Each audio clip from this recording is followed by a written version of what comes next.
Hello, Donna. Where's Miss Hello, Jennifer? I hello. don't see Jen. I'm here. I had my camera off. I was multitasking, but Is I'm here. Okay. Lucy now available? Lucy, did she hear us? Just, Which Yeah. Lucy? Yeah, Lucy's here. But yeah, it's, but Lucy. she was having issues, community. Oh, there oh, she there is. she is. Yeah. Lucy. Can you hear us, Lucy? I chatted with her to turn off her video, but I'm not sure if she can see the chat. Lucy, if the connection is slow, you can turn off your video.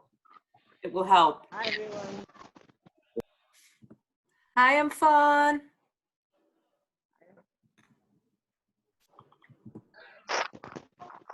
I love this group. We'll give it just a couple more minutes. We usually start about 5 past, so I'll wait a couple minutes. Hi everyone. Hi. Good to see you guys. Good You to see you too. Hi.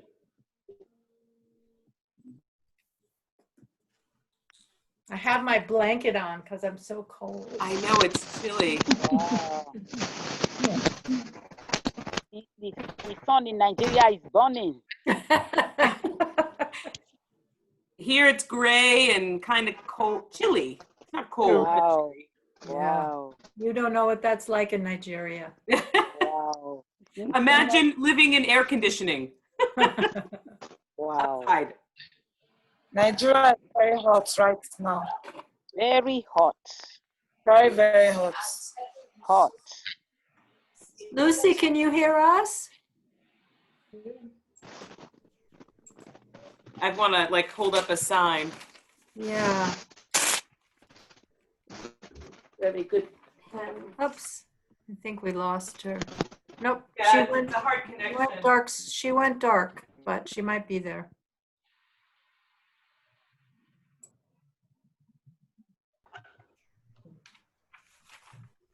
Ooh.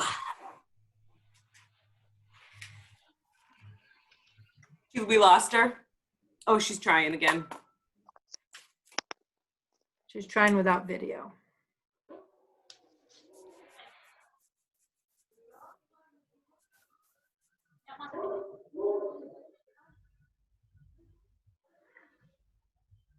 Is Jessie doing her case this week? No, this is Haraning. Ironing. Ning ning. Ning, ning, ning, ning. Last week was JC's, right? Oh, Yeah. yes. All the weeks are blending together.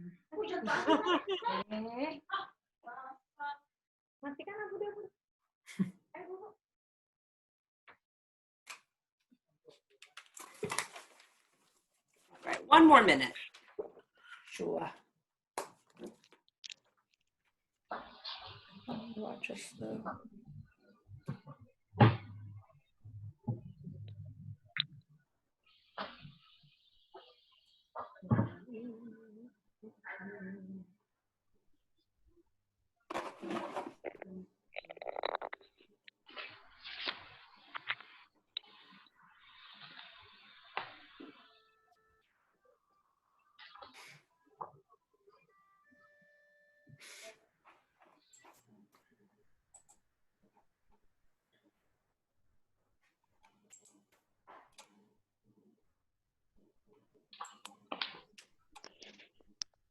Okay. Oh, Lucy, can you hear us?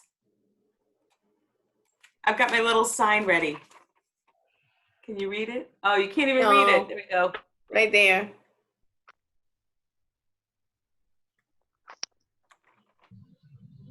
She's not seeing. Well, I think it's hard too because depending on the setting, it might not show me unless I'm talking. Well, we'll try. We'll keep going.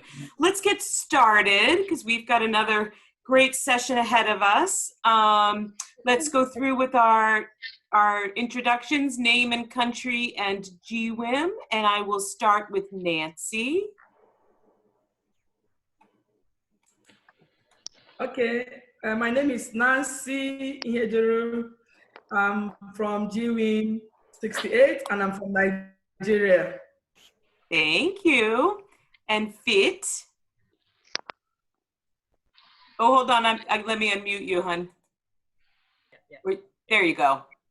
Hello, everyone. Hi. I'm from Indonesia, GWIM 68. Perfect. Thank you. And Ira? Hi. everyone. Rita I'm- Edet. Go ahead, Ira. Uh-huh. Okay, I'm Ira from Indonesia, Jakarta. I was in GWIM 57. Wow. Thank you, Ira. And Nice Mfon? meeting you.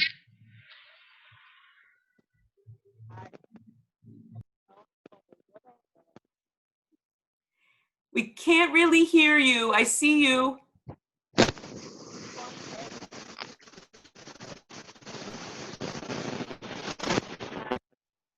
Yeah, I think the microphone's not working. Okay, well, we'll go with a wave. This is Mfon, Nigeria, GWIM 63, right? Yeah. Okay. 61. 62. 62. 62. Sorry about that. 63 was Colombia. You're right. 62 is South Africa. Okay, Carola? Hi, I am from Mexico, GWIM 43. Welcome. Thank you. And let's go to Norma. Hi, my name is Norma. I'm from GWIM 40. And Mexico, no? Yeah, and Mexico. Yes. Great, thank you. And Elizabeth? Oh, let's see, you're muted, hon. There you go. Hi everyone, I'm Elizabeth, GWIM 64 from Papua New Guinea. Oh, Well, Setba. Norma said Backup, I see it. Setba. Oh. Oh. Okay, Rita. Hi, ladies. This is Rita Edet, Nigeria. I was in GWIM 55.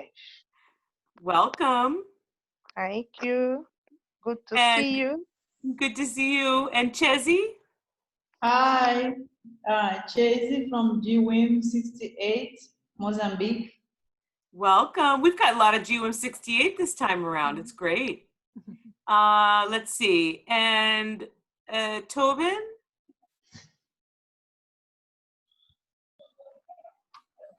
Hi, I'm Tobin from Nigeria, GWIM 42.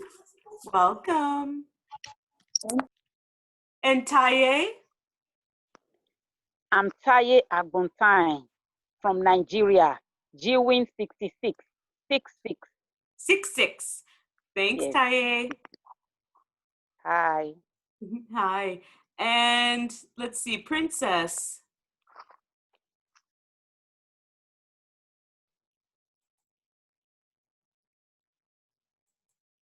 I'm having trouble unmuting. There you go. I'm having trouble unmuting. Princess, Yeah, can you introduce yourself? can you hear me? Yes.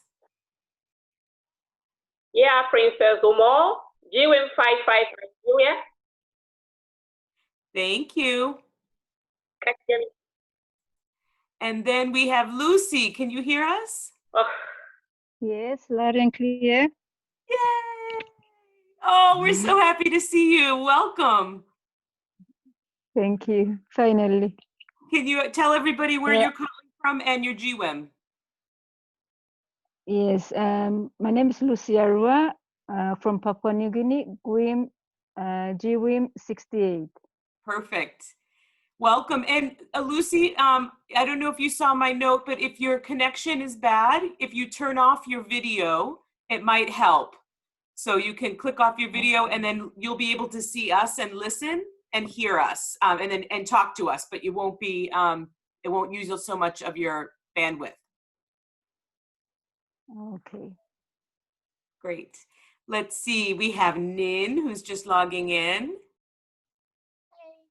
I'm Nindya from Indonesia, GWIM 66. Welcome. And let's see, we have our presenter, Haraning.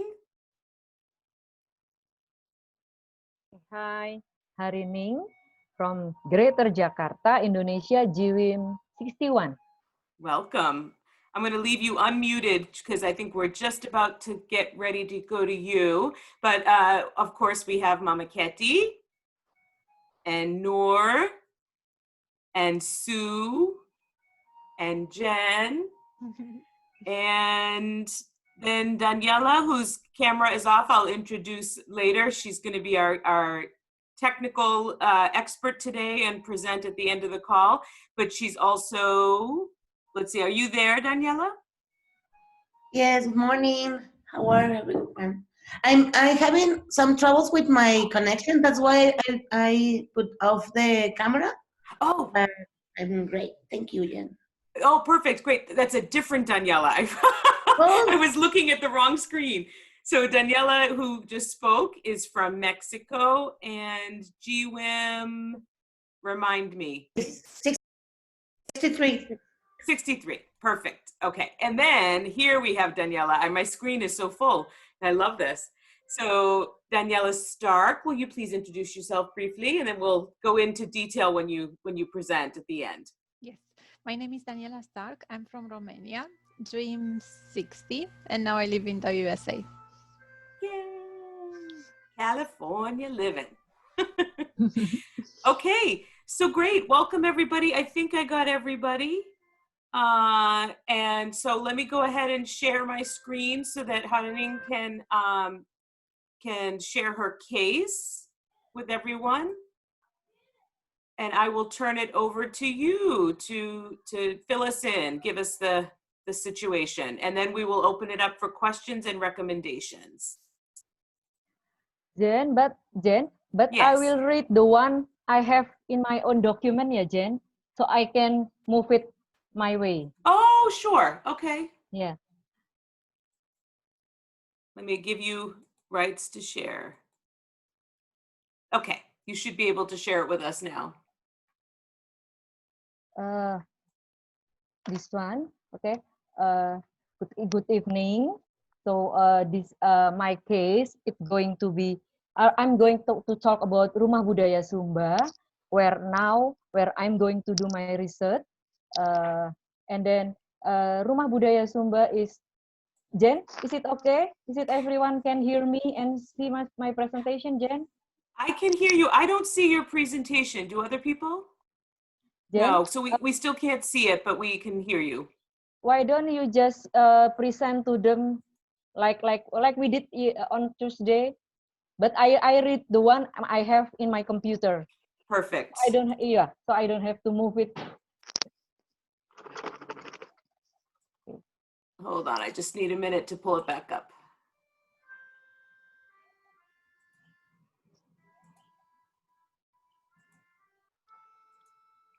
How's that?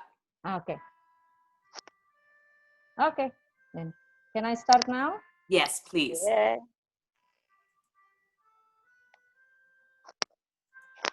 Okay, so my involvement with Rumah Budaya Sumba or Sumba House of Culture, it is a cultural promotion institution in Sumba Island under an organization called Sumba Cultural Research and Conservation Institute.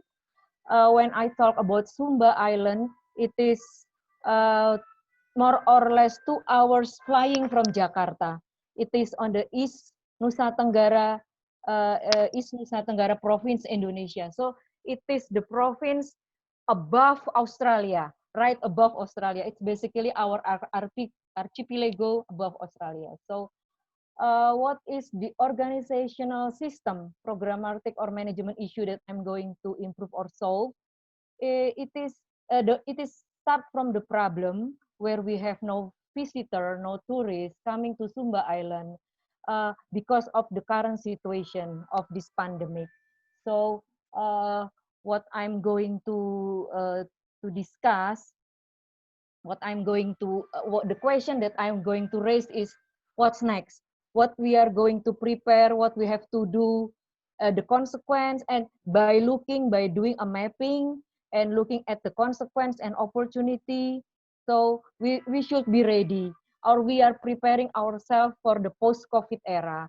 So by doing so, we would like to do identifying our own weaknesses, but in the same time, we also maintaining hope, and we are like developing a growth orientation.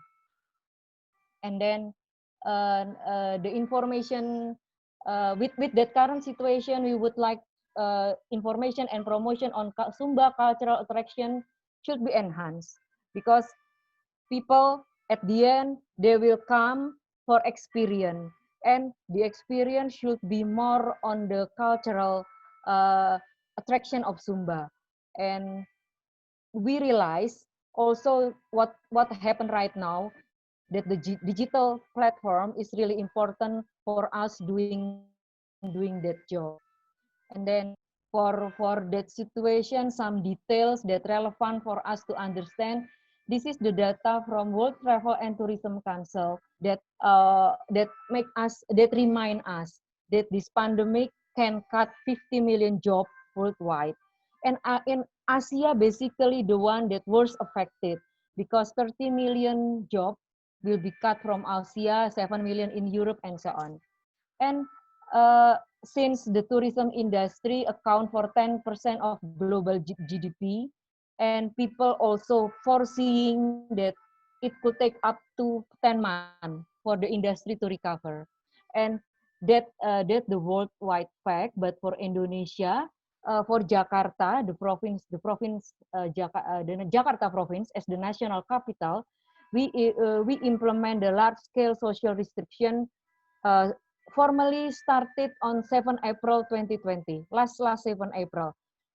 This scheme is actually one step below a total lockdown. So we are not having total lockdown actually. Even right now, it's becoming more loose. It become loosen and loosen. And this is another data but it is way back on 20 of March from Ministry of Tourism and Creative Economy, that since the pandemic, all the sub-sector industry in tourism is suffering. For example, diving industry, they have 100% cancellation, travel bureau, 94.1% drop of reservation, and also the same with recreational spot. And by doing a preparation for us to be ready to get back on our work after the pandemic, I would like my organization to maintaining first consistency on service on quality and quantity, but also tapping local resources, and number 3, innovation or added value for our service. By doing that maintenance, we also would like to focus on organization adaptability and being agile for all the changes that we will going to receive after the pandemic. It is the changes on the business model as well as the mindset, and also the attitude of the tourists basically. And also I imagine, not envision, that this challenge through the pandemic will make our organization closer to implement the sustainable tourism concept. And then what data that I have to support my observation, it is based on the current trend, and also on furthermore on the current situation. We would like to focus on local tourists, local or domestic tourists. Why? Because people see that international tourists will not come earlier than domestic tourists. Besides, they will look for the antivirus, for the vaccine before they would like to travel long enough from their home. And this local domestic tourists, we are targeting a small group, the one having close destination and the one doing it under special team. And then exploring the trend on culinary trip, social media travel, and business leisure. And also I fully realized that my organization Rumah Budaya Sumba should improve, should be prepared to having a better digital capacity, because we would like to attract millennial or Gen Y, so they would like to come more to Sumba, to enjoy Sumba. And then please explain the urgency of reviewing my case. It is in the context of management of change. So actually we have to prepare, we have to get ready, what should we prepare to reactivate and re-energize the organization. I think that will be all, Jen. Thank you. I had to unmute myself. Thank you so much. Okay, so we have, again, the big kind of question is how to rebuild the work, the program, your business model, and attitude so they can prepare now for a post-COVID era. And then, you know, the situation of being that tourism is down and tourism is going to change quite dramatically. How can Harening's organization, you know, survive this period and also plan for the future? Right, Harening? Yes, right. Perfect. Okay, great. So let's open it up to questions. Remember, we'll refrain from recommendations. First, let's get some clarifying questions so we understand the situation fully, and then we'll move to recommendations. Anyone have a question?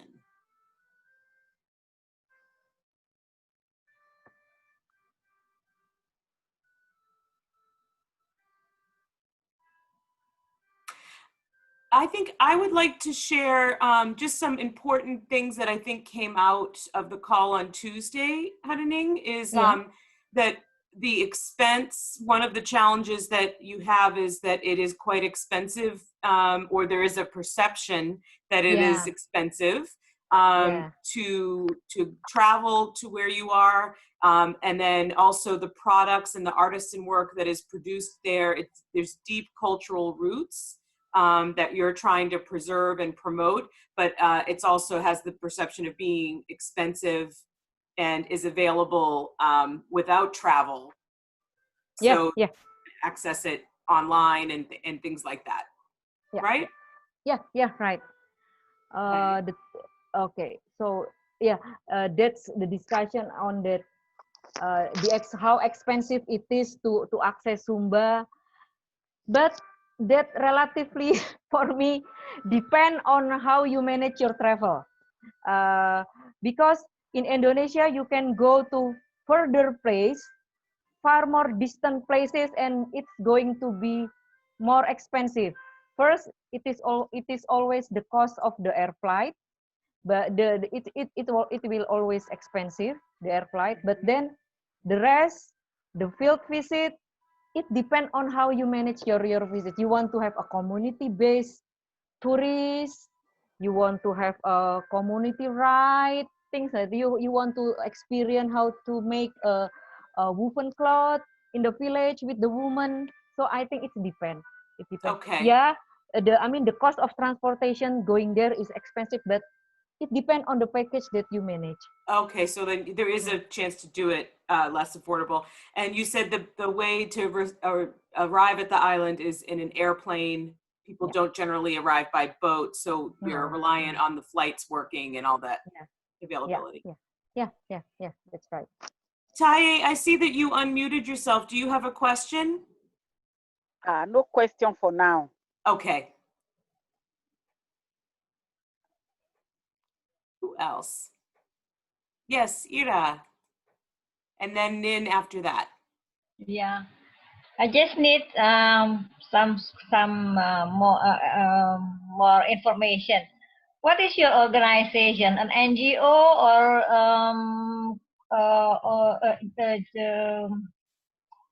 doing by itself, or collaboration with the government institution, or what? It is under a church. Oh, okay. It is Sumba Cultural Research and Conservation Institute. The organization actually in Indonesian, under Indonesian law, it is yayasan, foundation.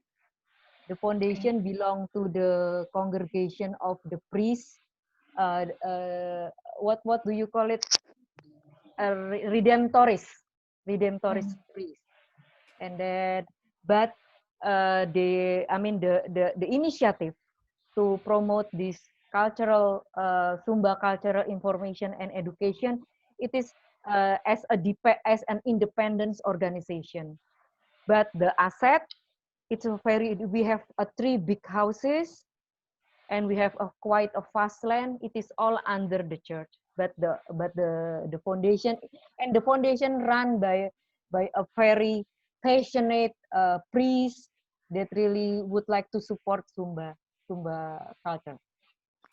Yeah. Great. So associated with the church, but a foundation that's related but separate from the church. Yeah, but it also means that the organization has a wide network, right? Yes, sure. Yeah. Yeah. I mean that's positive or the strength of this organization. Yeah. Okay. Great. Thank That's you. great, Ira. Thank you. And that reminds me, Haraning, on Tuesday you mentioned that you do have a pretty strong donor base of wealthy individuals through the church that support the programs. Yeah. Okay. Nin? Hi, Mbak Harining. Yeah. I've been there to Rumah Sumba. I've Yeah. visited Rumah Sumba. What I want to clarify is, what are the revenue streams for Rumah Sumba? I mean, beside the donations, is there any another revenue streams, and how many percentage on the divided? Okay. How many percentage on what, Nin? On how many from the donation and how many from other revenue streams? Okay, so Nindya actually the only one who visited Rumah Budaya Sumba, already visited Rumah Budaya Sumba. So, okay, Rumah Budaya Sumba, the income, it is mostly with the tourism package. The tourism package, but the donation, it is quite big, yeah. It can add up to 40%. It's vary every the stream. 20%, 20 up to 40% per year. If we look at the annual budget. 20 to 40% of your income comes from donations, and then From the donation. other primary is tourism. Yeah. Is that correct? Okay. Yeah. What else?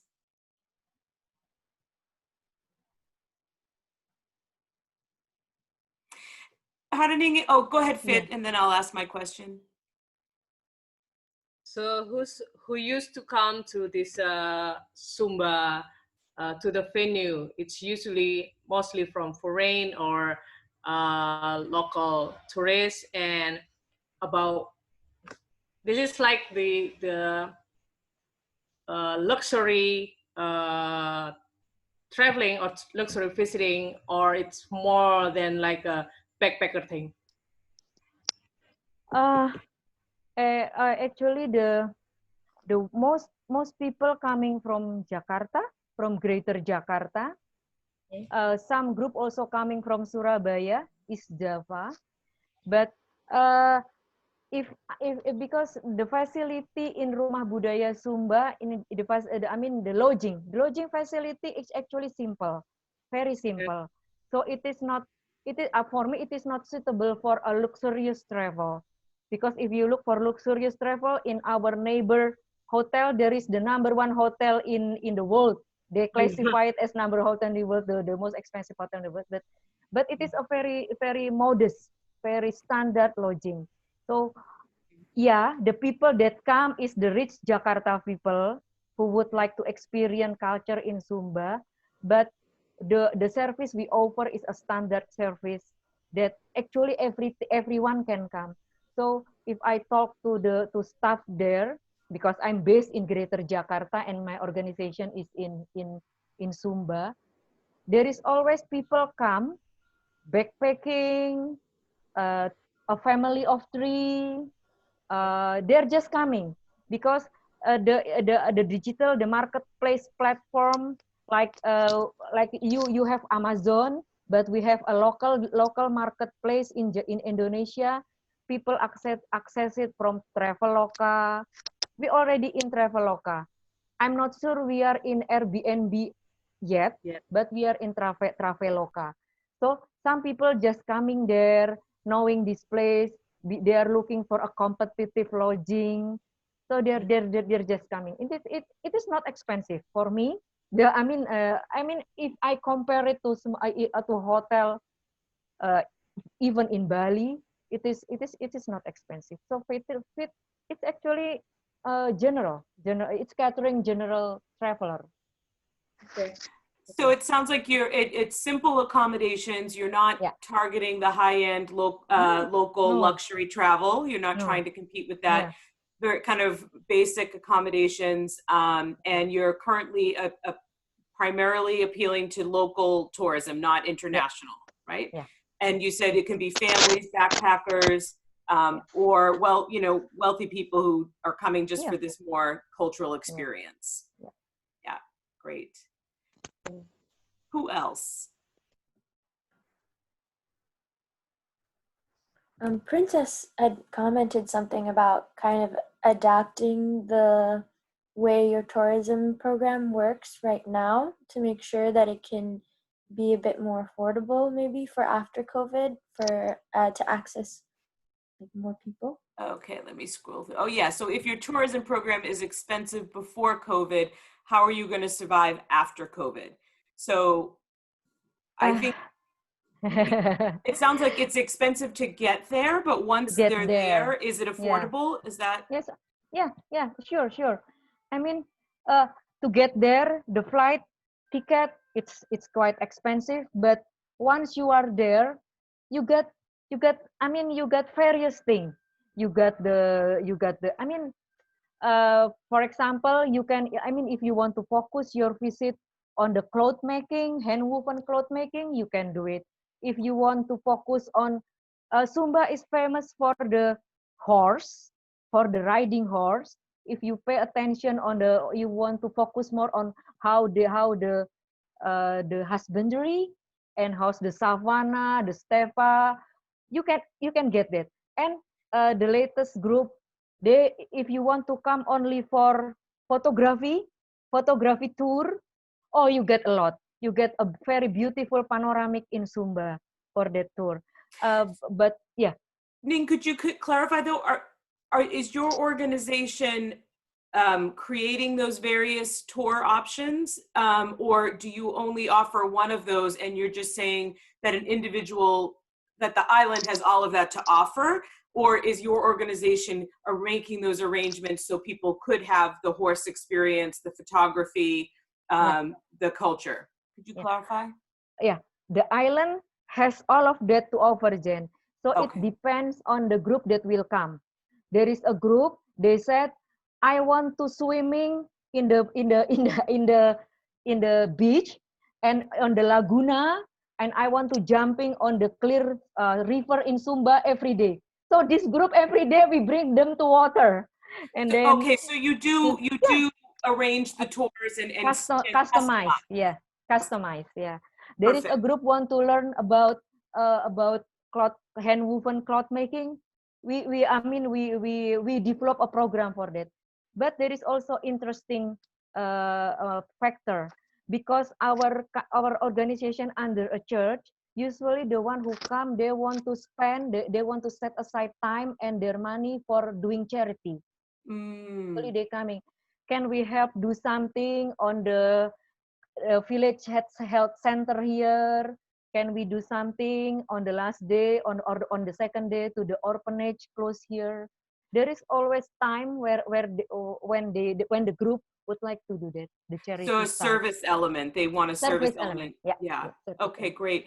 It looks like Ira is asking if there's any or many other organizations doing similar activities. What do your competitors look like? in terms of an organization backed up by the church, as having a very big asset, have 3 big house, traditional house.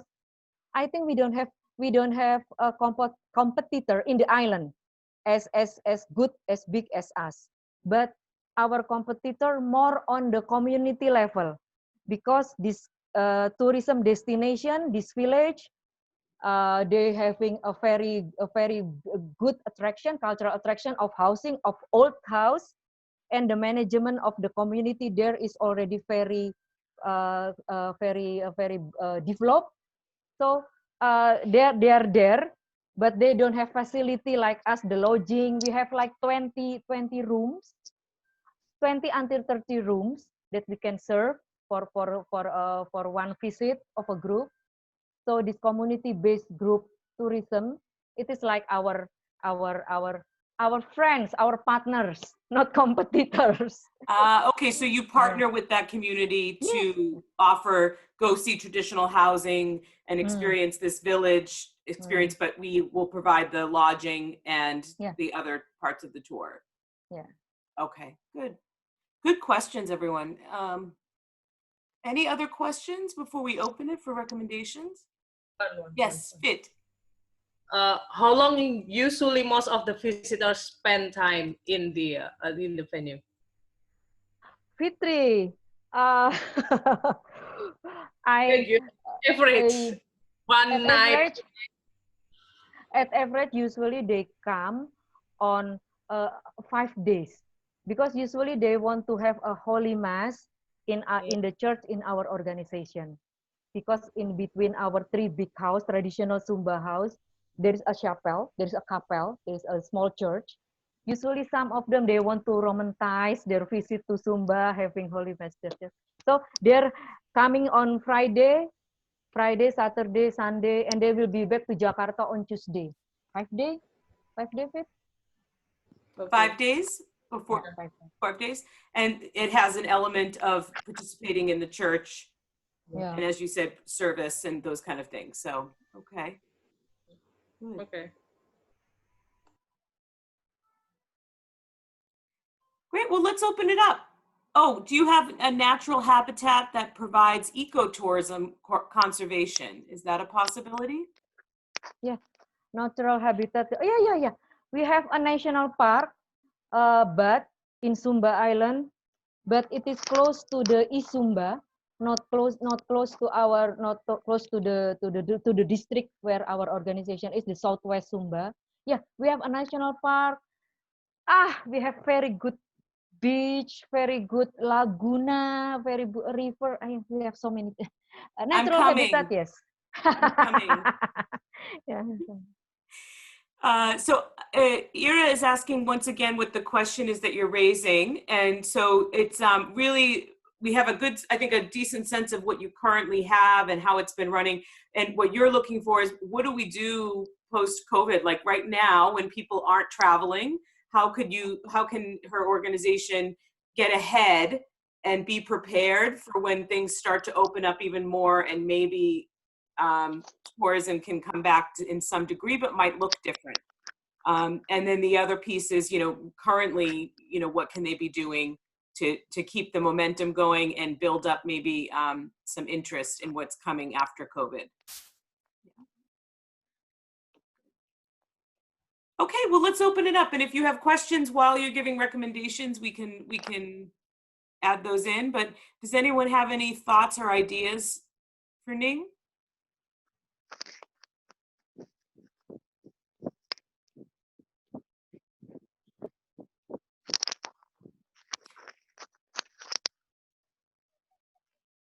Nin, did you have something? Yes.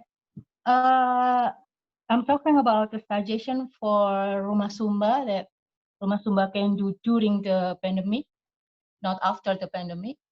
So to maintain the brand and to maintain the connection between Rumah Sumba and the people that support, maybe Rumah Sumba can do like virtual tour along the museum, because the museum are very great. And as they have a big network, of supporter, maybe Rumah Sumba can have like selling like hand woven or Sumba's handicraft by auction, so it can support and provide another revenue stream for Rumah Sumba. Great. So offering kind of video tourism in partnership with the museums. Is that, you said there's some museums that possibly might be interested in partnering on that? Yeah. This is like Yeah. during the, yeah. Yeah, virtual museum. Yeah, actually we also the virtual museum, virtual tour, it become trend this day. Yeah, so we also plan to do that, but we are looking for people who can do that in Sumba, because because one of the challenge on infrastructure in Sumba is the telecommunication. Right? We only can do the connection with our mobile telecommunication. We don't have landline communication in Sumba. So everything should be doing by the provider, the handphone provider, the mobile provider. Actually, we are planning to do that. Not a problem. Yeah. And so then, it might be finding just the technological help to either record things in advance, or if you wanted to do it live, just making sure the connectivity might be a challenge. Yeah. And for the income generating through handicraft, for the woven based handicraft, don't worry, I will go to Lawe for that. Sure, definitely we will go to Lawe for that. I mean, but we would like to do it. We would like to prepare it right now. What we can do, yeah. And I mean, if you just selling like right now by auction, you can just start it by tomorrow. Oh, yeah. I mean, selling our items by auction. Yeah, I think that for that, my note, it should be like, because the priest who had this, the head of this organization, Father Robert, he really so detailed on the hand woven. He really would like to know what is the message on every woven cloth that we are going to sell or going to out. So we are planning to do that, the handicraft, the tour, and also we also thinking about coffee. We would like to develop a Sumba coffee that we can make it in, we can put it in a good package, and we can sell it in. Ning, would you be producing the coffee yourself, or partnering with another company or organization that does that? I think I talked once about this with Father Robert. He said they prefer to cooperate with farmer, with grower, with coffee grower directly. There is a company who already developed a Sumba coffee. There is also cooperative that also trying to that also already selling Sumba coffee, but we would like to develop more directly to the coffee grower, farmer. Okay, Sue, did you have something? I wanted to share something with Ning that Jen and I heard yesterday on a webinar about going online, moving things that we traditionally do face-to-face to online. And I love the idea that Nin had of an auction, but I would like you to tell Father Robert that the experts in online learning and online selling say, don't wait until it's perfect. If you're 80%, get it out there. These times are not going to wait for perfection. So you maybe put a bug in Father Robert's ear that good might be good enough, and not wait for perfection. Because I think the auction is a great idea. You have a ready-made audience with your donors. I think it's a brilliant idea. Yeah, I will talk about it, but I will talk with that. Okay. I think especially since you attract so many people who are interested in the church and service, and if you can show how this money is benefiting the community, I think it's great. That's a great idea. Right now, while the thing is, there is an advantage, not advantage, but it's also like a challenge for us. some of the staff, they are already no. So in terms of giving them, maintaining their salary, we don't have to. I mean, it's not kind of burden for us, because 5 of them already ask permission to go home to their villages, and they will come back once the situation is better. So the relationship is really with the church, but it is also a challenge. I realize in management wise, it is also a challenge for us. Yeah. But yeah.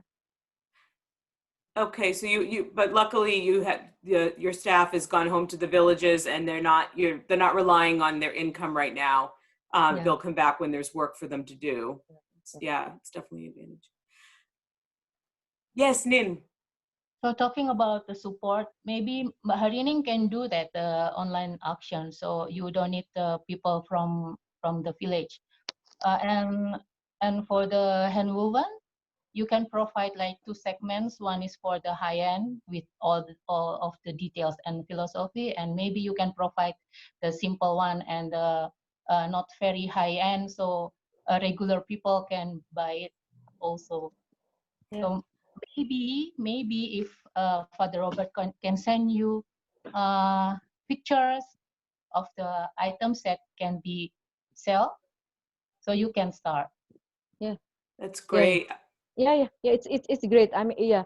I remember, I forget to mention it because this organization having 2 museum actually. One first museum is on Sumba culture, but the other museum is on handwoven Sumba handwoven cloth. So we think that we would like to have a better documentation for this handwoven first, and we want to have a better, credibility on the sources, whether it is coming from which there. So we want to have a good record on how this cloth has been made, has been produced. So that's why I understand why Father Robert becoming so careful enough to do the auction. But I also aware that it is an idea, it is an alternative that we can do. Yeah. Yeah, and I like that idea of two lines, one that's higher end, more detailed, and then also a kind of more common level that more people can afford. So you can appeal to 2 different audiences. Yeah. Great. Yeah, and the information from the museum, you can use it as a knowledge, very great knowledge you can share for the opening of the auction, and after that you can sell like the items below that quality. So and I believe that people would love to support this Rumah Sumba. Yeah. That's great. I think you have a really unique opportunity and niche, because you've got this church and you've got people who are service oriented, and they have their networks to spread. I mean, maybe some of the value that they add is not only buying your products or giving money, but to share with their networks of friends and family about the organization so that it grows. Maybe they just want to support. I mean, they're waiting for the opportunity how to support Rumah Sumba. Yeah. Good. Other ideas or thoughts?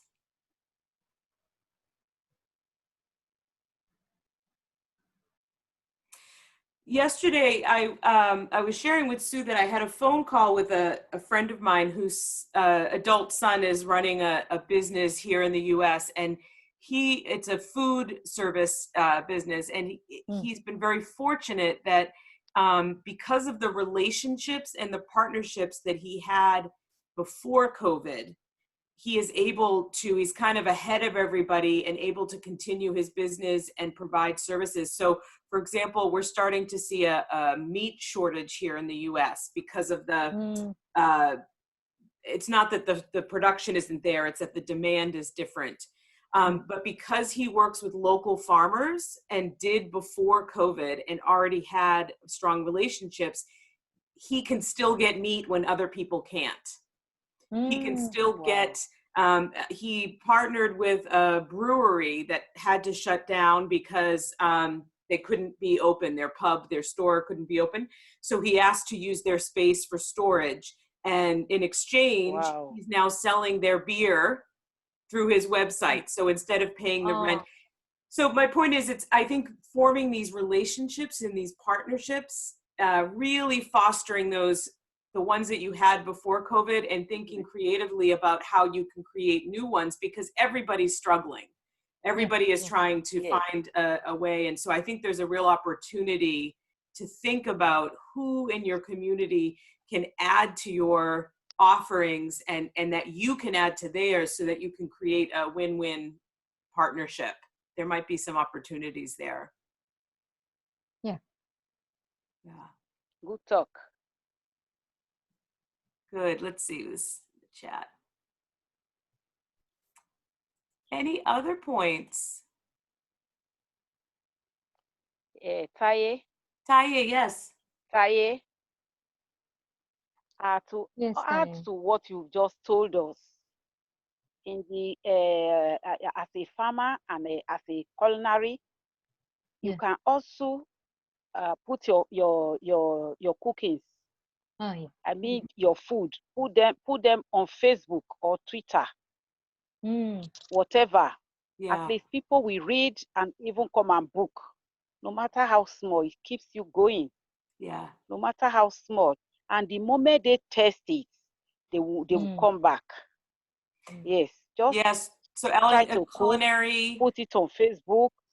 Or people start to view, people start to comment. With that, gradually, things start to happen. Great. Thank you, Ty. So expanding, maybe looking at some culinary offerings, but then keep posting on Facebook. I think people are dreaming right now. What would I do if I could travel? You know, how could I, where will I go when I can? You know, so keeping people interested. Good. Actually, Taye, you know WhatsApp, and WhatsApp has a status update. Are you using WhatsApp, Taye? Hello? Again? Do you use WhatsApp? Do you use WhatsApp? Yes. Yeah. Yes. And WhatsApp having a update status, right? Status update, right? Yeah. Okay. Do you have that? Do you know that function? And actually, all the Rumah Budaya Sumba staff, my the staff there, every day, every time, they always take picture about beautiful thing in Sumba, in the complex of their house, and they put it on the update status. And then and then this is just show you a simple way. We would like to tell everybody how's everything there. It's beautiful. It's always beautiful. I mean, That's great. And it's great that you have a Yes. concerted Hello, effort with Jane. your staff. Hello. Yes. Sorry, go ahead, Taye. In addition, you know, being a woman community leader, I started the culinary business about 18 years ago, which I'm still on. But about 2 years ago, the federal government came up to say they want to train some women on how to do cosmetics. They taught us many things. Yes, they taught us many things like bleach, like sanitizer, like just name it, powder, liquid soap. But now, when the COVID problem started, I started preparing bleach. Oh, I see. Yes, I started, you know, preparing bleach, put it in my store there, and people buy because now it is very useful. People need it to use for any COVID something, or to clean, or to for the toilet, all that and all that. So we can this COVID problems has really taught many people what to do.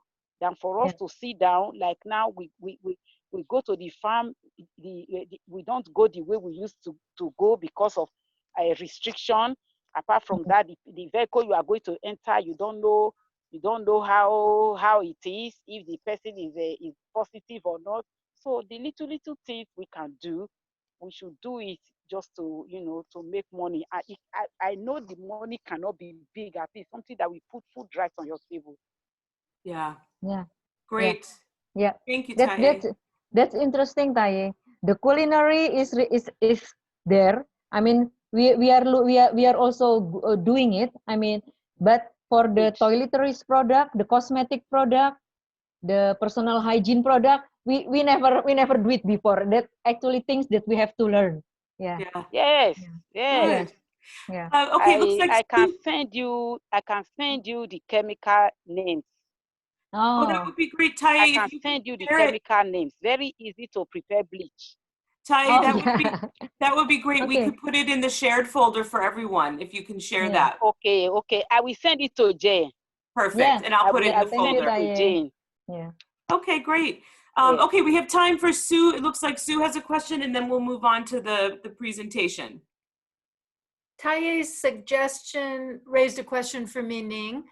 Yeah. Is there any type of a market locally with the people who live on Sumba Island? Anything that you could possibly sell or market to them to meet their current needs rather than simply looking outside the island? Local market, you mean in the inter-island, inside the island? Yeah, Oh, the people who live there. What might you offer them that could generate some revenue now? What we can offer them,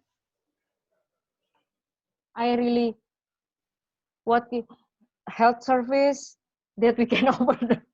That's not our key area. That's not our key business, but definitely our neighbors, and they really want health service. But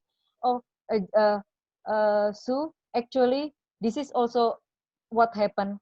The water resources, water well, it is sometimes a challenge in Sumba, and the staff noted that some people, they come and buy water to our house because they want to clean water. They just want clean water for a week, and they coming with motorcycle, and we just sell it in a very, very cheap price. But I don't know. I think I mean, for others' need of water, they find it somewhere. But for the consumption, water for consumption, they go to us.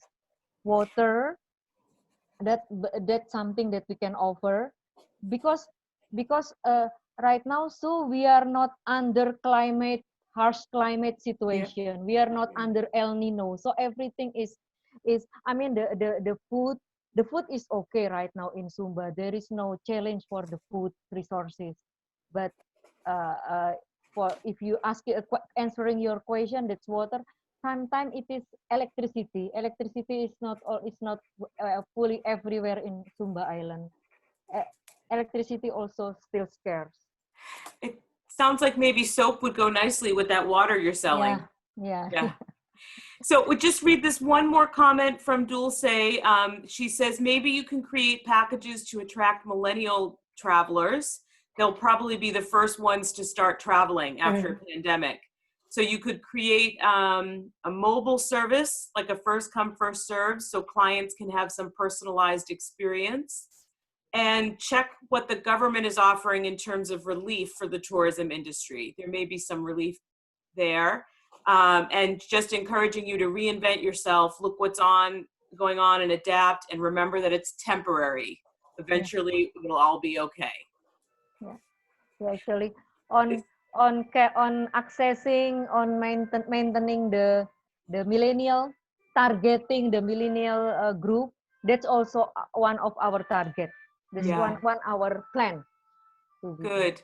Well, you know, I know it's a hard time, Ning. I'm glad you have a good donor base that it allows you to take some risks and hopefully try some new things. And we'd love to hear how they work out. So keep us posted as you, any of you who have presented cases. We'd love to hear if you've tried something that worked or a lesson learned. And something that maybe didn't work that other people can learn from. In fact, I'm thinking that might be a good session to do later as a follow-up with everybody. I have a quick question for Ning. Ning, you mentioned that there's a WhatsApp Yes. Status? How do Yes. we access that? What's the name? You go to WhatsApp. Yeah. Fitri, can you tell it?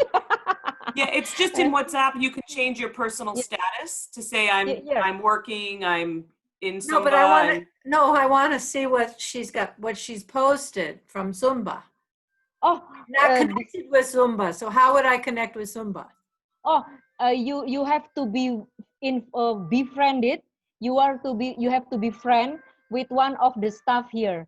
So your number is on their phone number. So if they update their status, you can know that they're putting their. I will introduce you to. I will introduce you to Father Robert Su. So every time. Okay, I'd like to see those photos. Yeah. Okay, thank you. Perfect. Okay, well, great. Gosh, the hour always goes so quickly. But we have a really great presentation next from Daniela. I think you should have sharing rights, Daniela, already. Let me know if you do, and if not, I can pull it up for you. So as I said, she's one of you, she's one of us. She's a GWIM alum and also a certified emotional and social intelligence coach. And she's going to be talking to us today about how to manage your emotions and in your team.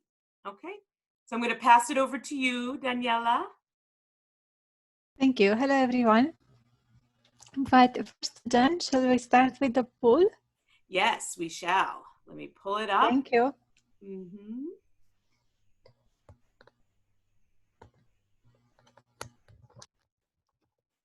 So how equipped do you feel right now to manage your team's emotions?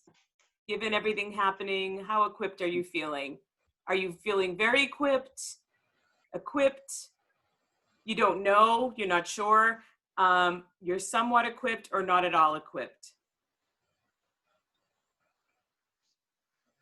So go ahead and, there we go. Now they're coming in.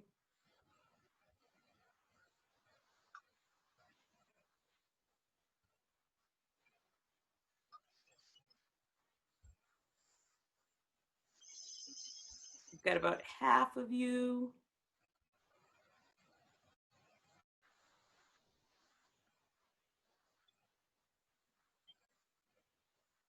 Just wait a couple more minutes for people to find the poll and vote.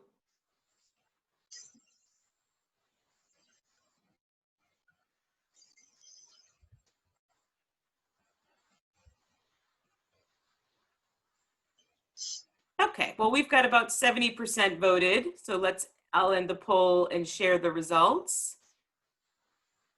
So it looks like most people, 6 of you are feeling equipped, but 5 of you are feeling somewhat equipped. A couple of you are neutral. There's a couple saying that don't feel equipped at all, and 1 of you is feeling pretty confident. Nice. Thank you so much. I hope everyone will find some information or some actions to take, even though they feel, even the person who feel very equipped. I would like to start with an exercise. I'm a social and emotional intelligence, and I'm a former psychological counselor, but I advise my clients to try this exercise because breathing exercise help us to calm down, to relax, and to be present and to be able to take better decisions. So it's good to take some abdominal breaths, even in the morning or during the day when we feel that we are anxious, or before when we're in bed going to sleep. I would show you a little bit how to do it. Please have your feet on the floor and put a hand on your chest and another one, the other one on your abdomen, and an abdominal breath that really help us to calm down and relax. It's one that will help us, our hand on our belly, on our abdomen, to rise up. So yeah, Take a deep breath. It's good if you can do it 1, 2, 3, 4, 5. Keep it 1, 2, 3, 4, 5, and after that, exhale.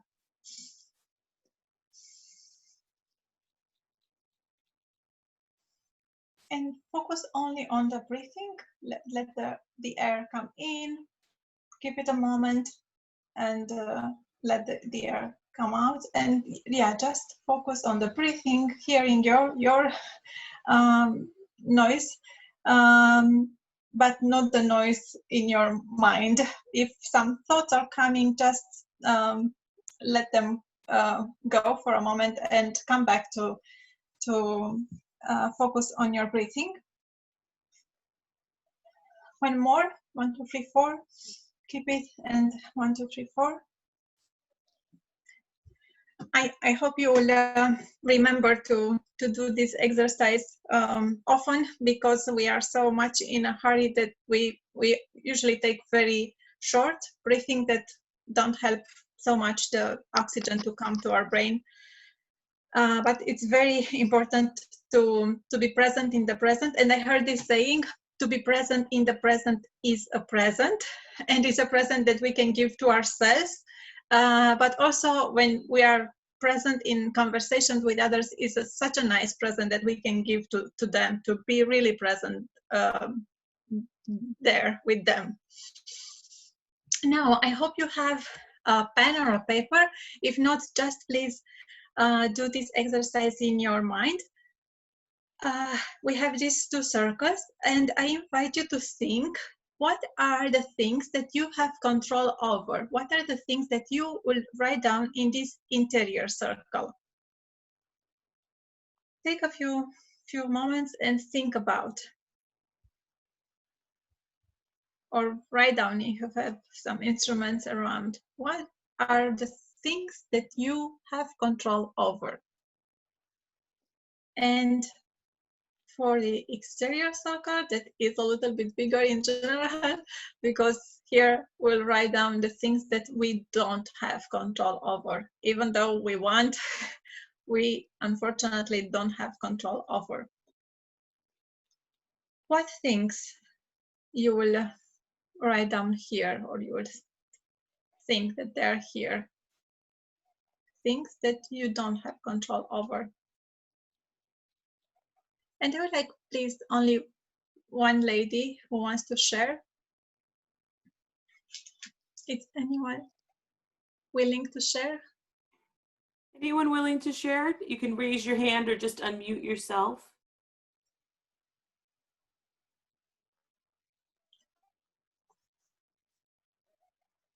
What are the things that you do have control over? I'll give a general one to get us started, Daniela. So I think inside the circle, I can control if I wear a mask during this pandemic, but I can't control if you do. Exactly. True. So you can control what you do, you cannot control what I do, what others do. Anything else? For somebody else? I can get. Yes, please. I can control the feelings and the emotional situation of my team.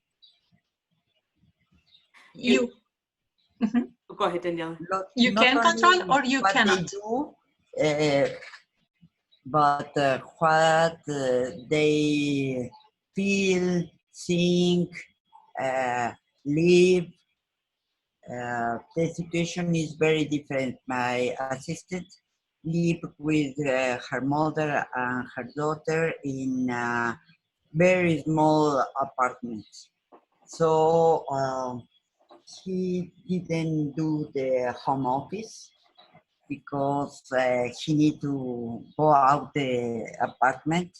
So we have two big problems and almost finish our relation because he can't go the home office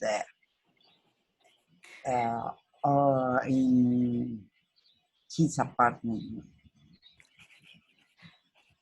I'm not sure if it is clear. Yeah, I didn't understand very well. You said that you can or cannot control emotions in your team.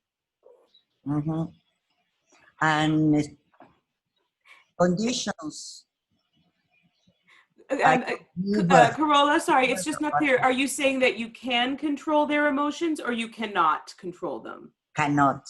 Cannot control Okay. them. Yes. Yeah. Yes. Emotions, feelings, and life conditions. Yes, exactly. We cannot control life conditions. Well, of others, we can. Some conditions we can control, like what we have around us. How I heard that a lot of people are decluttering these days.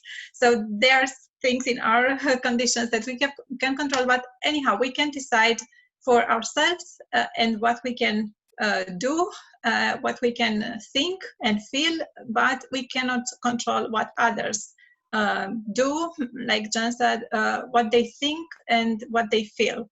And what is very interesting is that when we focus on the interior circle, on what we can think, feel, and do, this circle actually will become bigger because we spend a lot of time and energy here. So our circle of influence actually become bigger.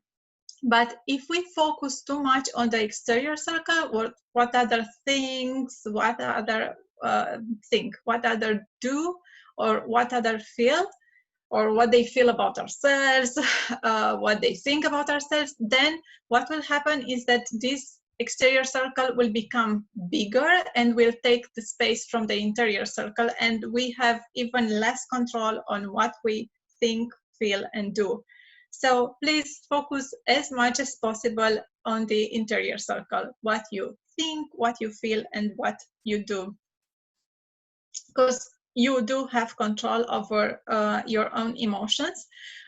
This is another interesting insight that I have working with people, is that they think, even though they are sometimes so smart with a very high IQ, sometimes even higher than me, I can see from how short, in such a short time they finish their universities or master's degrees, but they think that they cannot control their emotions, and this is false, because we do have control over our emotions.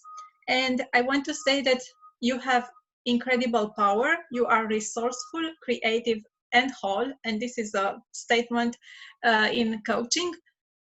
And this is the reason we are not expert in others' lives. We partner with them. We are their thinking partner because we believe that they are resourceful, creative, and whole. And you are like this, and your team members are exactly like this.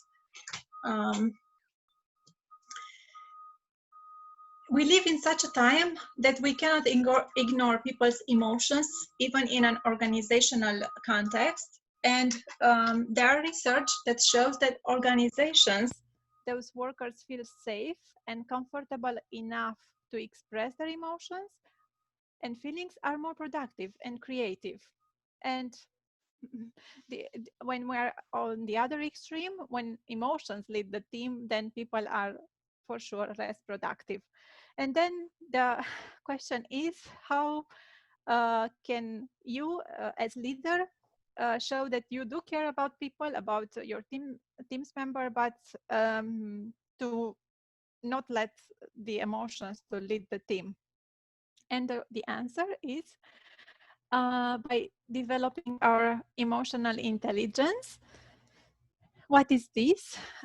Maybe you remember from the training, is the ability to be aware of our own emotions and those of others in the moment, and to use that information to manage ourselves and to manage our relationships. Yeah, notice that I didn't say to manage others, but to manage our relationships. And then conclusion from here is that do not be afraid of emotions, either yours or others, because there are valuable source of information. And what are the information that they gave us? They will tell us about how we and how others interpret reality, the situation, and also what are the needs that are unmet, my needs that are unmet. Yeah, if if I don't have so many social contacts, social conversations, I can feel lonely because I don't meet my need for social connections. And this feeling of lonely will tell me, well, why do I feel lonely? This means that I have to connect with more people. So my emotion, it's a valuable source of information. But even though we allow emotions to exist and we treat them like a valuable source of information, we choose what to do according to our values as organizations and also as individuals.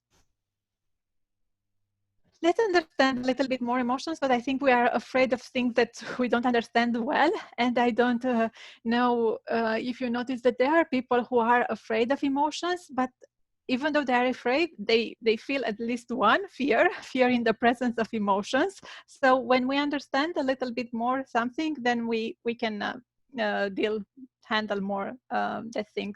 So emotion is a motivated state marked by physiological arousal, expressive behavior, and mental experience. So we have these three things. Physiological arousal, yeah, my heart is beating hard or the palms are sweating. And we have a behavior we do or something, or we just stay and are inactive. And we have a thought related to the situation. And I'm sure you heard about these reactions to a situation that we appreciate as threatening, to fight, flight, or freeze. Seems like freeze is the most common response to situations like that are threatening. And yeah, you may think that you saw also a lot of people aggressive fighting, but still the common response is that we freeze. And I heard a lot of people, even I heard yesterday a podcast with a lady who was an emotional intelligence expert and also with some study in positive psychology, and she also admitted that for a few days, almost a week, she was frozen by this news about the pandemic. So it's a normal, a natural reaction to a huge stress. But being emotionally intelligent involves to respond, not to react. And I like this quote from Viktor Frankl, who was a psychiatrist and a survivor of 4 concentration camps, including Auschwitz. And he said that between stimulus and response, there is a space. And in that space is our power to choose our response. In our response lies our growth and our freedom. So, even though the first reaction is, like I said, most common freeze, we can take some deep breaths, try to be present in the present, and to let our rational brain to take control. I want also to make this distinction between feelings and emotions, that feelings like love, hate, grief are longer than emotions. And we talk about emotions like fear, anger, sadness, embarrassment. And this is important because in these feelings, we also have a very pregnant the willpower, the decision. Yeah, we take a decision to love, make a decision, sorry, to love. And also with grief, there are so many people who lost somebody in their family or friends these days. So we cannot say to people, oh, you have to get out of this grief. No, grief is a feeling, and it takes a longer time for people to go to all the stages and to go through this grief. And another interesting things about emotions is that they coexist. So I can have, in the same moment, I can have pain or sadness for one thing, but I can have gratitude for other things, or I can have faith, or I can have hope for something that I expect in the future. So let emotions coexist is good, and bring some positive ones even in challenging times. And emotions are contagious. I don't know if you already noticed, but yeah, there are some, especially this anxiety, it's very contagious. And I worked for few years. I have a collaboration with a dental clinic working with children to accommodate in the dental office, and it was very interesting. Usually if parents had an anxiety, a dentist anxiety, they transmit it to the children. Even though they say words like, yeah, it's so good, you will do well, there's nothing wrong here, but the children could feel the parent anxiety and didn't feel comfortable and like being in a safe place, just because, yeah, emotions are contagious. We have this understanding of emotions from cognitive behavioral therapy that is very interesting, and help us to see more the control that we have on our emotions, because people think in general that we have an event or a situation and we immediately express emotions.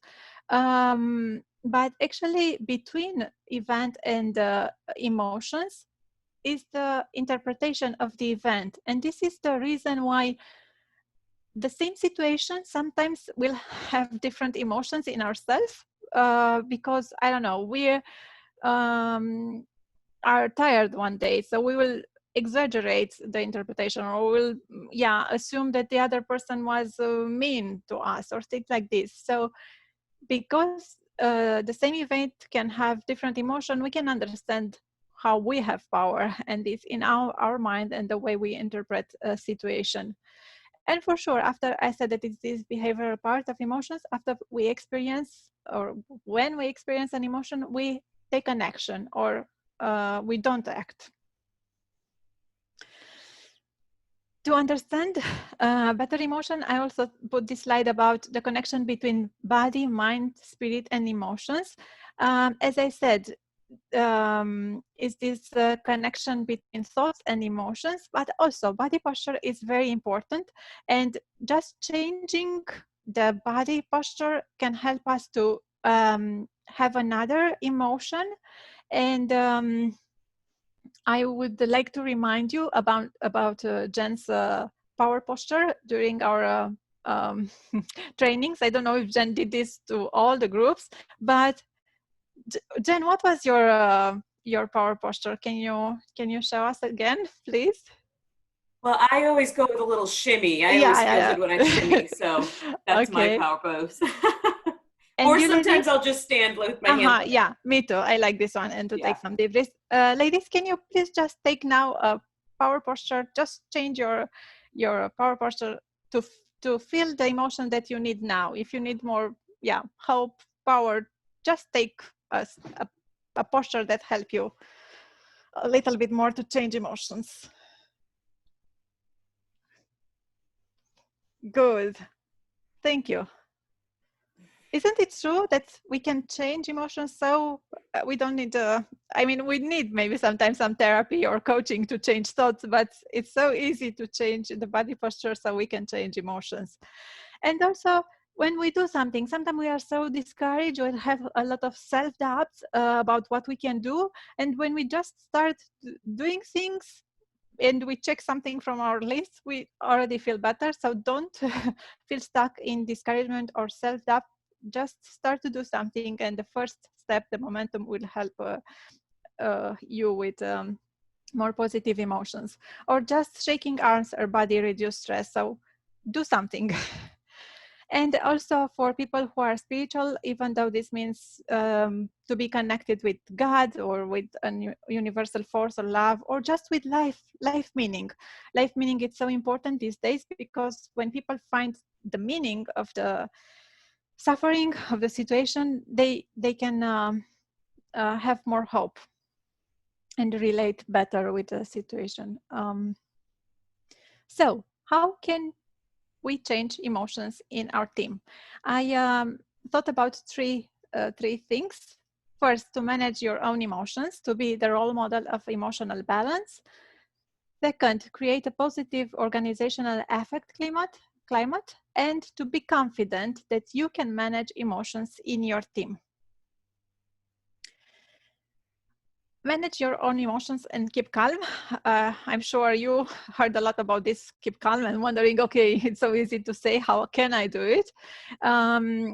I want to go deeper in this self-care, because I heard that it will be another speaker with this topic, but I wanted to share this because I shared with other people recently and they really enjoy. Hugging ourselves, it's so good because the brain doesn't know if you hug yourself or other people hug you, and it secretes the same neurotransmitters that produce the same positive emotions. So please just hug yourself and feel better. It's also very important to label emotion, to acknowledge, this is a hard word, them with courage, with self-compassion and responsibility. And I said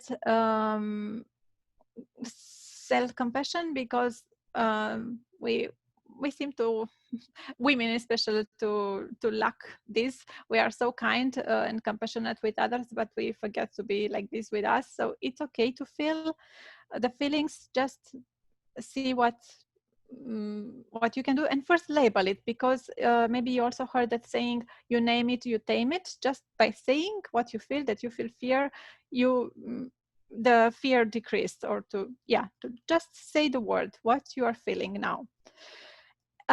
Pause it, take deep breaths also during the day, and not be such in a hurry to get things done, because you will finish what you have to do, but you will feel so depleted and with less energy and not enjoying so much actually the achievement. So just take some breaks and pause. And also heard that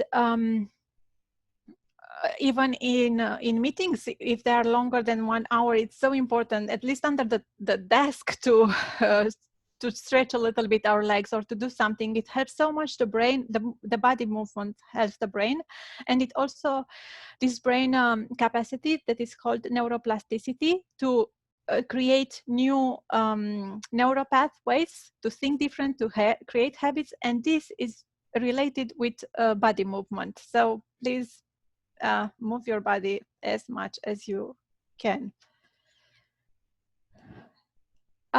Change the perspective or add another perspective.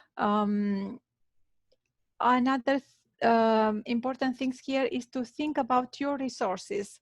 When we are in a threatening situation, or even in a new situation, just starting something new in life, we think so much about our limitations because they're so obvious, but actually what we can do is to focus on resources. And this will help our brain to see, okay, there are things that I have, that I can rely on. And also to think about and to brainstorm solutions. There are most of the times there are more solutions. And yeah, it was so nice you gave to hearing a lot of solutions. And this help us to feel more on control. To ask for specific support is also very important. And I also add here a very practical and simple things: to not check the phone or email the first hour in the morning, because this will tell the brain that we have to respond, we have to be in a reactive mode when we actually want to be in a proactive mode. And also don't check the email and phone 1 hour before going to sleep. How can we create a positive organizational affect climate? First, inspire and create enthusiasm in your team, but by talking about your organization's vision and values. What help us when things are challenging, and what is our anchor? It's our vision. We know where we want to go, we know who we want to be and who we are. And also what are our guiding principles in life and in our professional life. So this will help us be motivated. Remind your team members about their resources, and a very short tip here is to start meetings just by inviting people to say what they are bringing, what is the resource that they have and they are more aware of and they want to offer in the meetings or during the day. Keep everyone informed, but this is something that's another speakers talk a lot. Let people know that it's safe to talk about their emotions and feelings, and show that you believe in their potential to deal with the situation. The third step, be confident that you can manage emotions in your team. You can influence them, even though you cannot control. And how you can do this? Remind yourself and your team members that emotions are allowed to come with us, but they are not allowed to make decisions. And I like this quote by David Kessler, who is an expert in grief. He said, "Let yourself feel the grief and keep going." Another thing, try to understand what the team member is feeling. Listen without interruption, ask for clarification, and express empathy. Because people can feel truly heard, and when they understand that you care and show empathy, then they can find their own solutions. But you can help them to be calm and to be in that rational thinking just by listening to them and not judging them and being there to listen to them. And is this quote that I love so much from Theodore Roosevelt, who said, "People don't care how much you know until they know how much you care." You can build a lot of trust just by showing people that you do care about them. Try to determine what does this person need, because maybe, I don't know, maybe your team member needs a little bit more of appreciation for something, or just try to understand the need. And sometimes, and very well, sometimes people's expectations are maybe illegitimate. They ask for us something that we are not responsible to give to them, but just understand what they need is something that I can match, or maybe their expectations they need are not legitimate. Brainstorm solution. After you have this moment that you are there, you help them to be in the present, help them to brainstorm solutions, and if proper, make an agreement about the next step or the proper behavior.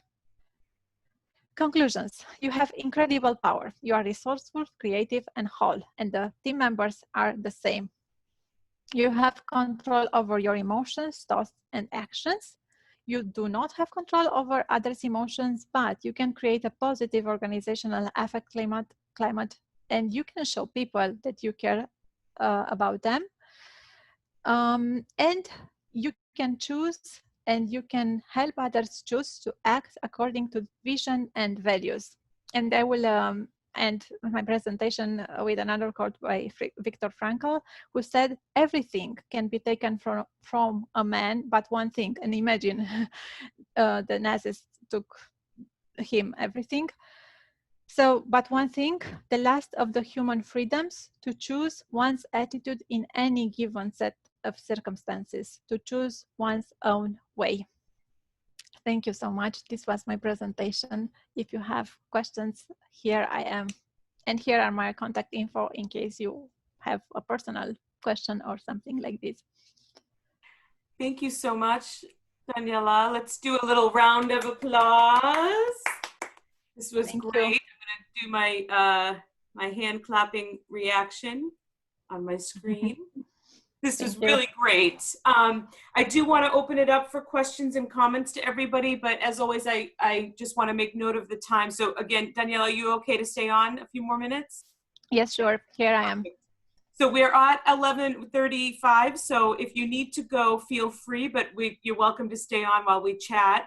And I'll just announce that next week we will have a guest speaker that is going to talk about a research that's been done on financial sustainability of community civil society organizations, primarily in Asia and Africa, right, Sue? Oh, hold on. Go ahead. His presentation will share some cases that came out of Asia, but a similar report was done for Africa, and we'll make that available as well. Great. So The I'll send lessons that out. across. Sorry, go ahead, Sue. What was that? I say the lessons cut across all regions. Yeah. So really interesting research, and we won't be doing a case presentation next week because his presentation's a little bit longer, but we'll meet at the same times. I'll send the links out as I always do, but I think you'll find it interesting, and hopefully you can join us. Yeah, I just wanted to say one of the main focus areas of the presentation is looking at new and alternative funding sources. So moving things out of the international realm into a local philanthropy realm. So I think particularly relevant for all of you working in small or local NGOs, but even more relevant now given the funding crises everyone is facing. Thank you. Perfect. So lots of thank yous coming for Donna in the chat. And Nancy, you have your hand up. Do you have a question or a comment for her? Hold on, let me unmute you. There you go. Okay. Thank you very much. Though I missed some part of it because my system actually logs off every 40 minutes. Please, I would like to know, I've listened to you before on emotional intelligence, and I feel you can work on yourself, but you cannot work on others. How do you manage an emotion that's dealing with people that must be in your space? They must be in your space. It's not as if you cannot choose not to relate with them. You cannot walk away. You must deal with the attitudes they're putting up. They cannot listen. They cannot hear other people's opinion. Please, Daniel, how do you deal with such situations? I really would like to know. Do you need to continue enduring? Do you need to keep, what do you need to do in fact? What do you really need to do? Yeah, I think we all face that, right? So what do you do when... Hello, did she hear me? Yeah, I'll repeat it just in case. So Was just, I heard? what do you do if... Was I heard? Yeah. Wow.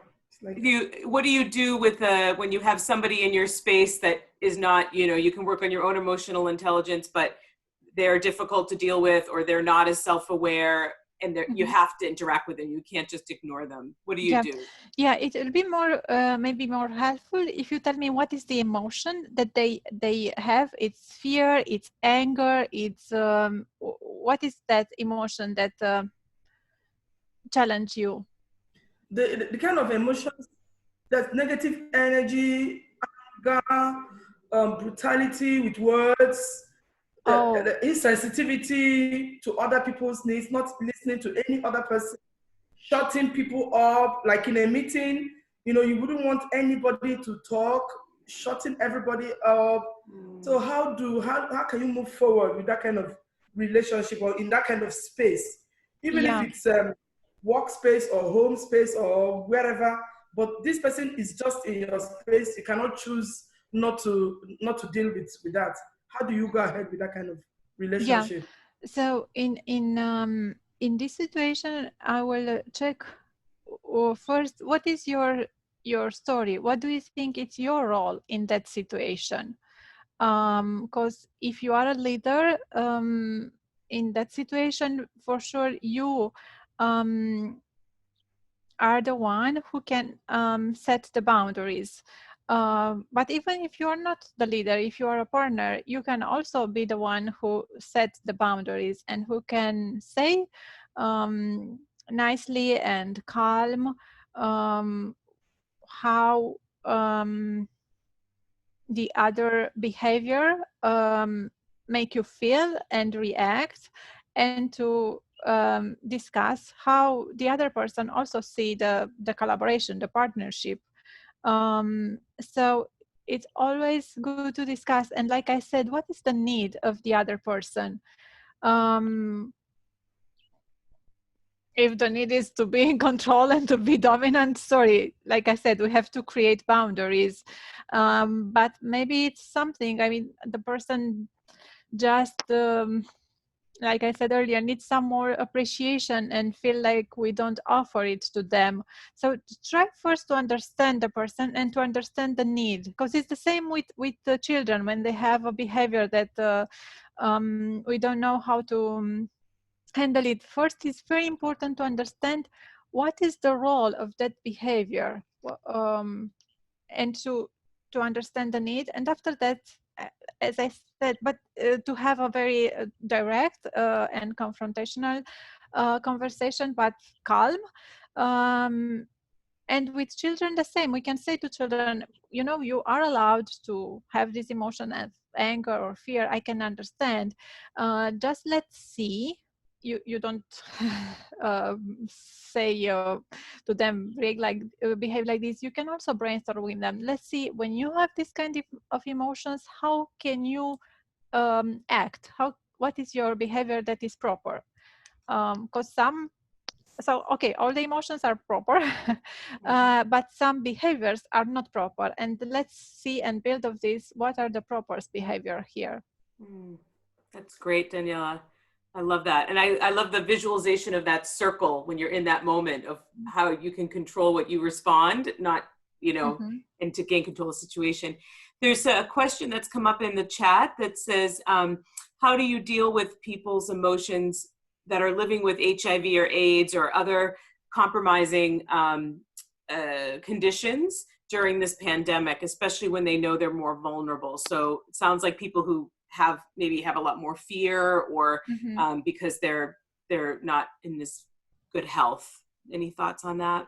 Yeah, I would say first, yeah, to help them also. I mean, I don't know what is the person position, but it's very important to also teach people how to, like I did, how to calm down. A lot of people don't know how to calm themselves. So it's very important to teach them these things. And like as I said, sometimes some of them are so simple, just that people don't know how to do it. Or even, like I said, we know how to do it. We know that we can stop a little bit, take some deep breaths, but we are such in a hurry to get things done or to do things like this. And also after people calm down, and I said they are in this rational thinking, to help them to face the fears, because sometimes we are so, like I said, freezed or blocked, paralyzed even. I'm such afraid of this situation. But if we calm down and came in this thinking mode to face the fears and to think, what will happen in this situation? Even though it's horrible, that situation might be horrible, do I still have resources? Do I still have people to support me? What can I do? Because sometimes the fear, it's so big in our mind, and if you don't talk with that fear or have somebody else to help us talk with the fears, they will overcome us, overwhelmed. Great. Other thoughts or comments? You're getting a lot of kudos in the chat and how important this topic is and how much people are learning about emotions. I think this is great. Hello. Hi, Rita. Go ahead. Right. Emanuela, thank you for your lectures. It's interesting. I want to ask a question. What does emotion does to human health? What does emotion does to? What does emotion does to human health? Those that always having this emotion issue, anger all the time. Maybe they're in the meeting, just like a a lady said, you don't want to talk, they want to have it all. At the end, the shout flare up on everybody. And I want to know what emotion does to human health generally. To your physical health, how emotions can affect your physical health. Oh, like okay. anger and Okay, I see. So they affect us differently. Like I said, anger affects us differently, and fear affects us differently. And it's very important neither to let emotion dominate us, to lead us, and also neither to ignore it, because so as I said, if we let the fear to overwhelm us, to lead our life, then we will be paralyzed and we'll do nothing.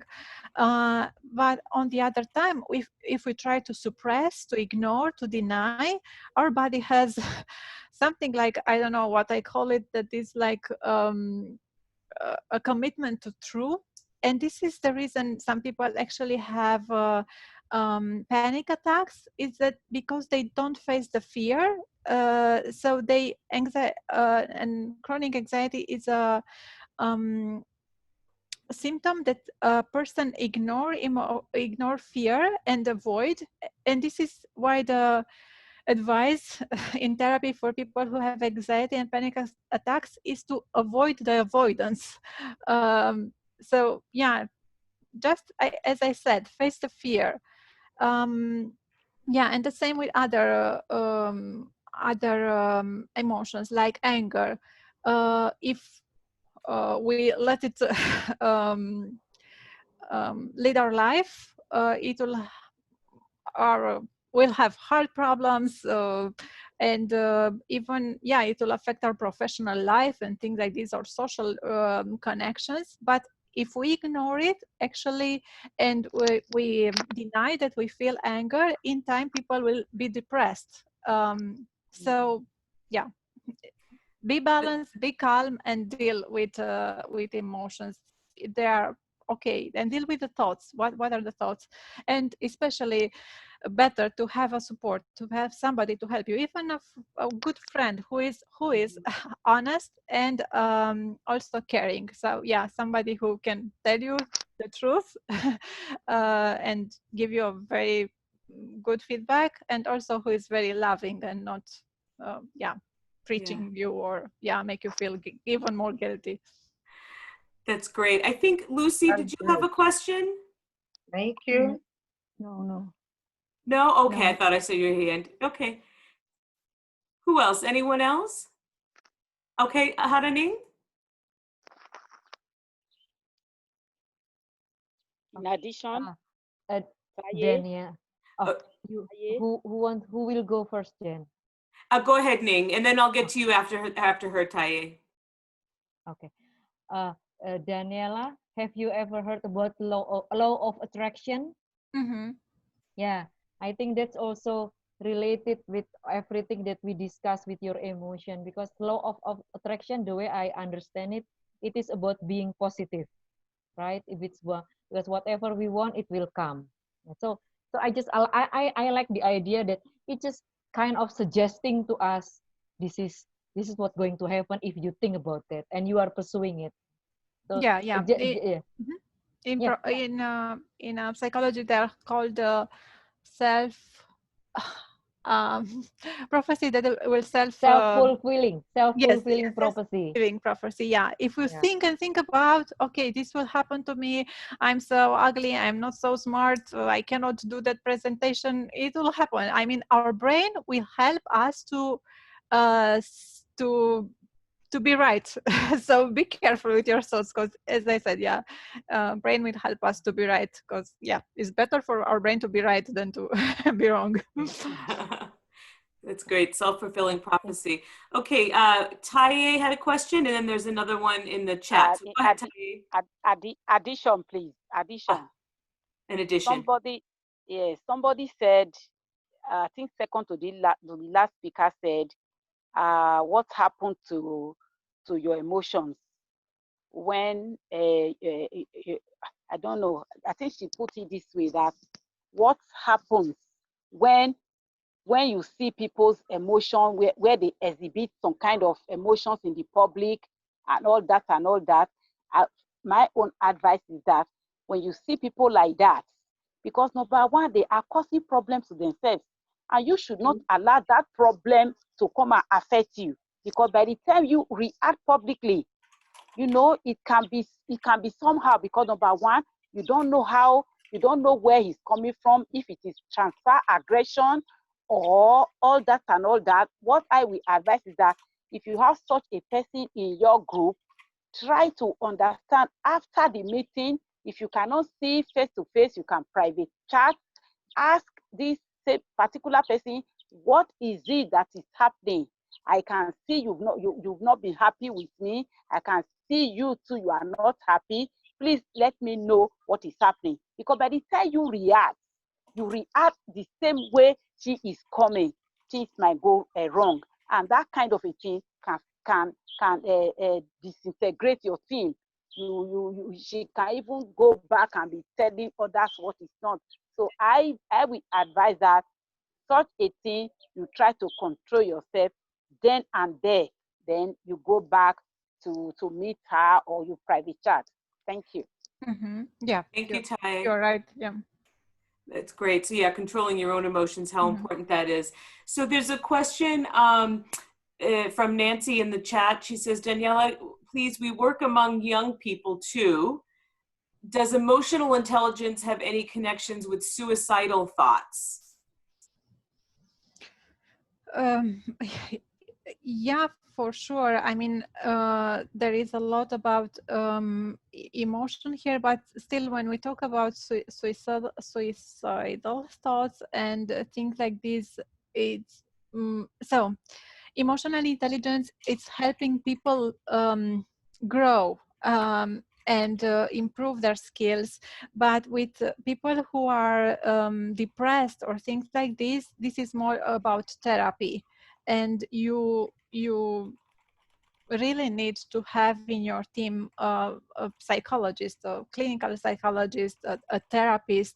Yeah, it's good in general, and there are some things that we can do, like a support group, like a community that can help young people to have a group, to belong, to have something also like good activities, even to be involved in something that gives them meaning, like charity or things like this. But when you know that they have suicidal thoughts, then it's for therapists, for people who are trained in this area, not for people who are helping others to just grow and develop themselves. Perfect. Good distinction between someone needing therapeutic care versus more of a friend or a coach or yes, emotional support. Yeah, good. Any others?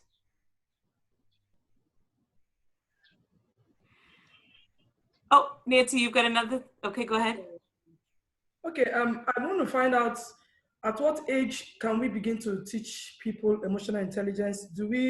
Is there anyhow we can begin to teach from children that for them to start? Can they start at what age really can we start teaching emotional intelligence?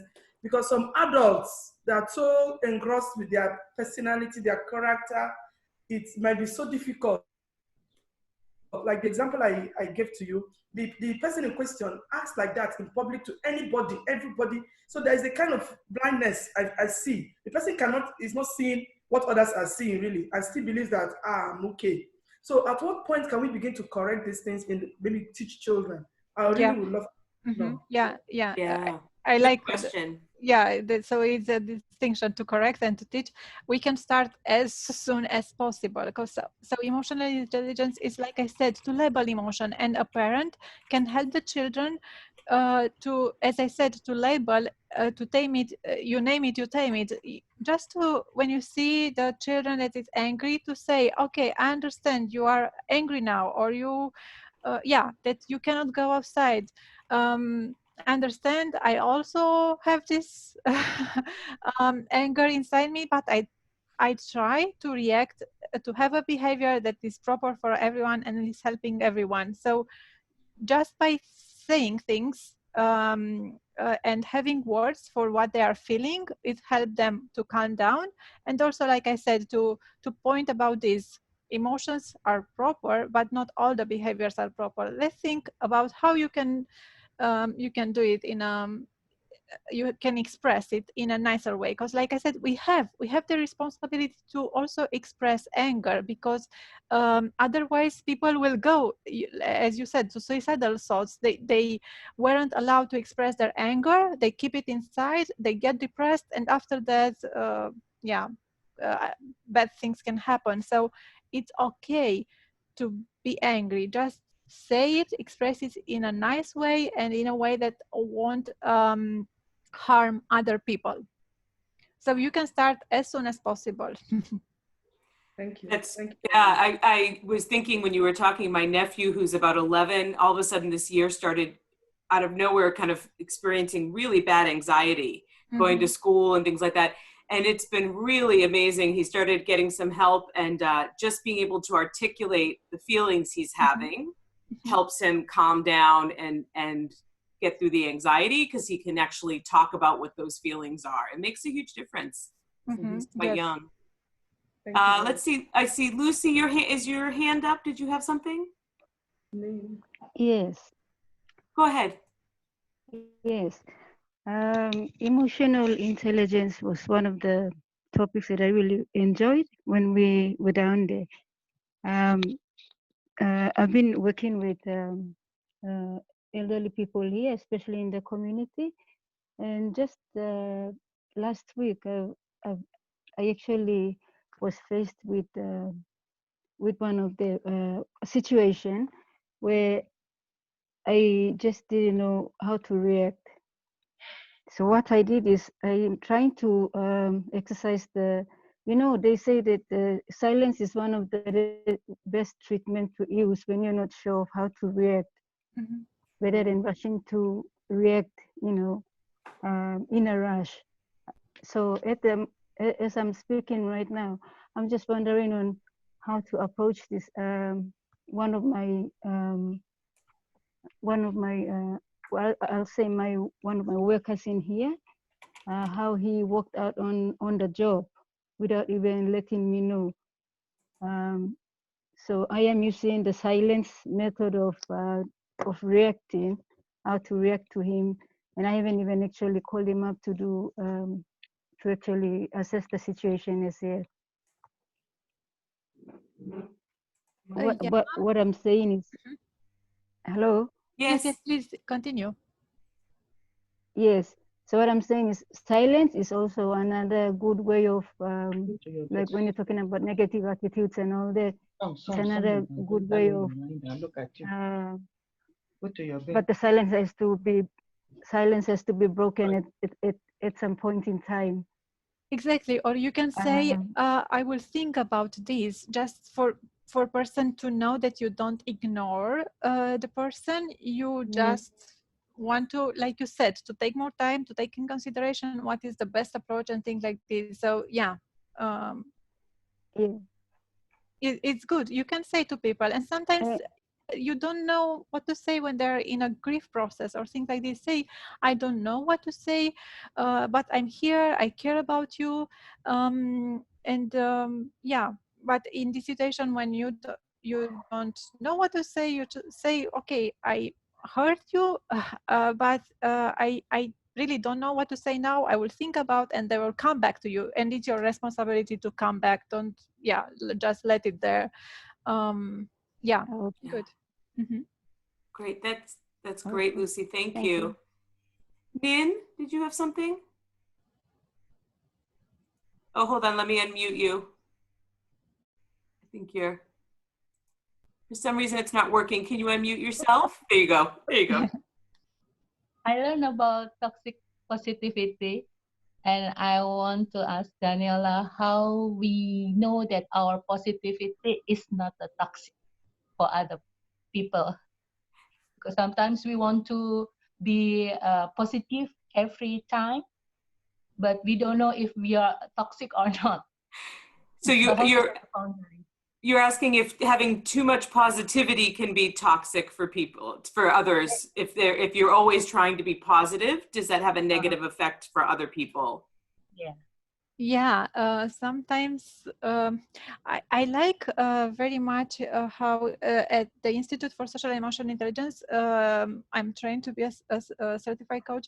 They said realistic, optimistic. So not optimism, but realistic. Because sometimes, yeah, there are some people, or I don't know. It was a book that I read when I was a children with. How was called Pollyanna. I also heard about Pollyanna syndrome. This girl was always grateful, always seeing the positive things in life, and I felt guilty because I thought that I will never be like that girl. So I think it's good, and sometimes we make people feel guilty, like the book that's we cannot see always the positive things in everything, but when talking with people, but if you can do this, it's good for you. Just be aware that, as I said during the presentation, when people feel understand, they can find their own solution. It's not even your job to present your solution and all your hope for your future and things like this, but let people just know that you can also understand, even though you are very optimistic and things like this, that you can also understand that they are not like that. And it's like it's very good to in a way to reflect or to not to be kind of at the same level with others. If we are too high, they cannot get us, they cannot hear what we're saying, or also if we are too low and they are too high. So try to be somewhere at an average level with them. I love that, Daniela, because as you said earlier too, to build that trust, if we're too optimistic and we're not being realistic about what the situation is, it can seem like we're naive, or we don't we're not being honest and upfront with people. So that balance of recognizing the situation but looking for the positive, that's great. Yes. Let me see, Rita, and then we are already 2 hours in. I'll let Rita go ahead, Rita. I just want to ask, maybe in our next meeting, I want Emanuela to, because I am interested in this very lecture, this topic. I want to know the advantage of emotion and the disadvantage of it. Also the emotional intelligence advantage and disadvantage of it. So to guide me more with my team. Great, so you want more. And more about the advantages and the disadvantages of having emotions and using emotional intelligence with your family and coworkers. It's such an important, you can see in the chat, it's such an important topic and in all parts of our life. So yeah, Rita, I can send you some more information. Yeah, right. It's okay. Send through my email, Emanuela. I'm interested, please. Great. Okay. And Daniela, anything that you share, I can put in a shared folder for everyone. Okay. That would be great, because I think everybody would value that. And on that, that's actually a really great transition, Rita, because I would like to say that this isn't the last you'll see of Daniela. We've actually asked her to facilitate another session, and we're going to open it up to, I'll be posting it on the Facebook page as well, and open it up to more people. And so she'll be doing a session for us in June. And I'll give you more details about the topic, but she is an expert in many things that are very important to us. So we've asked her to come back and do another session for us. So Daniela, this was great. Thank you so much. You are so welcome. Thank you. Thank you. And thank you all for your great comments and questions. Haraning, I hope you got some tips that you can take with you. And we'll see you all next week. Bye. Goodbye. All the best. Bye. See you next week.